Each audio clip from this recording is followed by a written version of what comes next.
ሰላም እንዴት ናችሁ አድማጮችና ተከታታዮቼ? ዛሬ እንደ ሐሳብ ላነሳላችሁ ወደድኩት ሰላም ምንድነው? የሰላም ዋጋው ስንት ነው? ብዙ ጊዜ ሰላም ስንል የሰላም ዋጋ አይገባንም ወይም አልገባንም ብዬ አስባለሁ። ሰላም ስም ብቻ መስሎ የሚታየን ብዙ ሰዎች አለን ብዬ አስባለሁ። ስለዚህ ሰላም ምንድነው የምንለው ብዙ ጊዜ በውስጣችን ለኑሯችን አስፈላጊ ስለሆነ ሰላም የህይወት አንድ ምንጭ ነው። ሰላም ለመንቀሳቀስ፣ ለመብላት፣ ለመኖር ያስፈልጋል። የውስጥ ሰላም ከሌለ እንኳን እንቅልፍ ማግኘት አይቻልም። የውስጥ ሰላም ከሌለ ምግብ ለመብላት እንኳን እንቸገራለን። ምክንያቱም ውስጣችን ገብቶ ሆዳችን ስለሚረብሸን። ሰላም ከሌለ ቤታችን ወጥተን መንቀሳቀስ አንችልም። በሰላም ወጥተን መግባት አንችልም። በሰላም የትም ተንቀሳቅሰን መምጣት አንችልም። ስለዚህ በአፍ ብቻ ሳይሆን ሰላም ማለት ያለብን ከውስጣችን የመነጨ የሚወጣ ሰላም መኖር አለበት።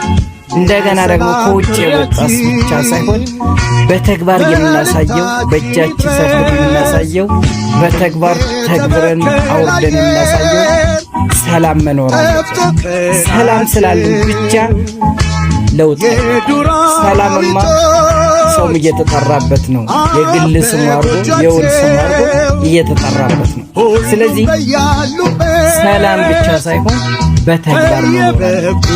ሰላም ዋጋው ብዙ ነው። የሰላም ዋጋው አይገኝም፣ ተመንም አይወጣለትም፣ ገዝተንም አናመጣው። ስለዚህ ሁላችን በአፋችን ሰላም የምንለውን ነገር፣ በአንደበታችን ሰላም የምንለውን ነገር በውስጣችንም በህሊናችንም ሰላምነታችንን ማረጋገጥና ማሳየት ይኖርብናል የሚል እምነት አለ። ስለዚህ ሰላማችን በራሳችን እጅ ነው። ሰላማችን ከኔ፣ ካንተ፣ ካንቺ፣ ከሁላችን የሚጠበቅ። ሰላም ከሌለ የቀረበ ምግብን መብላት አይቻልም። ሰላም ከሌለ የሚጎረሰው ምግብ መዋጥ አንችልም። ሰላም ከሌለ ጎረቤት ተጠራርቶ መጫወት፣ ውሃም መጠጣት ወይም ደግሞ አብሮ ቡና መጠጣት፣ መተጋገዝ አይቻልም። ስለዚህ ሰላም ከሌለ ምንም አይነት ነገር ማከናወን አይቻልም።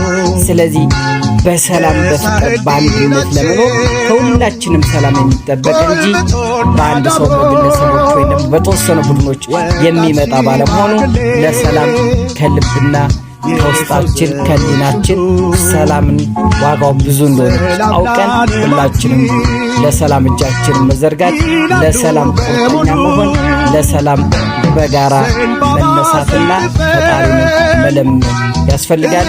እግዚአብሔር ኢትዮጵያንና ሕዝቦቿን ይባርክ። ሰላም ለሁላችን እመኛለሁ። አመሰግናለሁ። ሼር፣ ሰብስክራይብ፣ ኮምፕሊት በማድረግ ፎሎወርን ታሳድጉልኝ በአክብሮት ጠይቃችኋለሁ። መልካም ቆይታ።